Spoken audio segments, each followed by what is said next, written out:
பணக்காரன் குடியேற பாட்டாளி வீடு கட்டுறான்.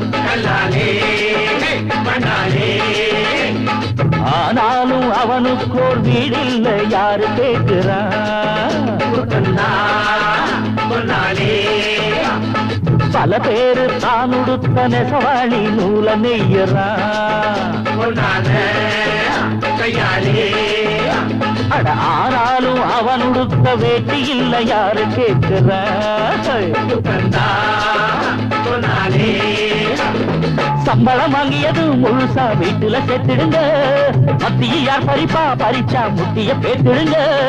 அஞ்சாம தொழில செஞ்சா நம்ம யாராச்சும் அசப்பானா. ஒன்னாக இருந்தாக்கா இங்கே வாலாட்ட நினைப்பானா. அட அடிச்சாலும் குடிச்சாலும் அண்ணன் தம்பி நீயும்